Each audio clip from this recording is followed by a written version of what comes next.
Seorang wanita berbaju putih berdiri di pinggir jalan di tengah malam. Pengemudi yang lewat memarkir mobilnya tepat di depannya. Wanita itu sangat kusam. Pria itu berniat memberikan tumpangan. Wanita itu masuk ke dalam mobil. Pria itu mulai memperhatikannya dengan seksama. Untuk menggodanya, wanita itu mengangkat rok dan menunjukkan kaki putihnya. "Kau pikir aku cantik?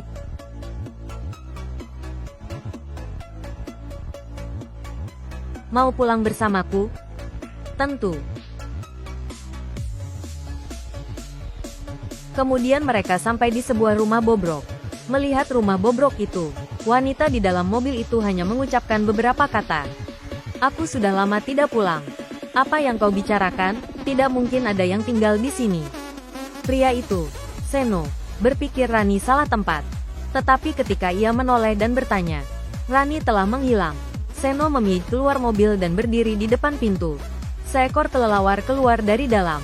Seno yang ketakutan lalu berlari ke dalam mobil. Dia kabur dengan mobilnya. Ketika dia pulih dari ketakutan, Rani muncul lagi di mobilnya. Seno semakin panik. Dia mengemudi ke jembatan lama.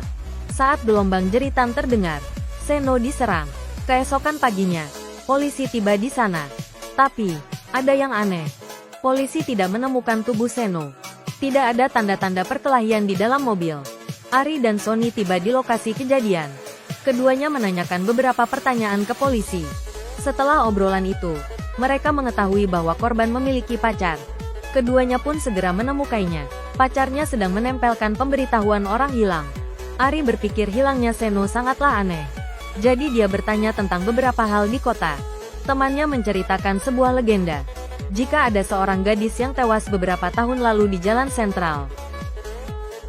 Orang-orang berspekulasi jika hantunya ada di sana selama ini. Tidak peduli siapa yang membiarkannya masuk ke dalam mobil, akan hilang selamanya.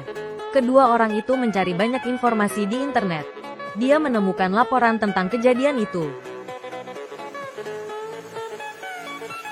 Dan alasan mengapa dia bunuh diri. Karena ketidaksengajaan. Melalui gambar-gambar dalam laporan, keduanya menemukan tempat wanita itu melompat dari jembatan. Di jembatan itulah Seno menghilang. Ari dan Sony segera datang ke jembatan untuk menyelidiki. Begitu sampai, mereka melihat wanita berpakaian putih. Sebelum mereka sempat bereaksi, wanita itu langsung melompat dari jembatan. Kedua pria itu bergegas ke depan untuk memeriksa. Lampu depan mobil tiba-tiba menyala. Lalu sebuah raungan terdengar. Mobil tanpa sopir itu melaju lurus, menabrak kedua orang itu. Untungnya, mereka bereaksi dengan cepat, melompat dari jembatan. Meskipun mereka berhasil melarikan diri, Ari penuh lumpur. Untuk menghilangkan lumpur dari tubuh, mereka datang ke sebuah hotel. Tetapi ketika mereka mengeluarkan kartu untuk membayar, tapi kartu itu tidak dapat digunakan. Ada orang yang telah menggunakan kartunya untuk menyewa hotel selama sebulan. Momen ini mengingatkan mereka pada ayahnya. Kemudian keduanya diam-diam datang ke kamar itu. Begitu mereka masuk, mereka melihat dinding telah penuh dengan petunjuk yang diberi ayahnya. Ada juga garam dan bubuk cangkang di tanah. Ini semua bahan untuk pengusiran setan.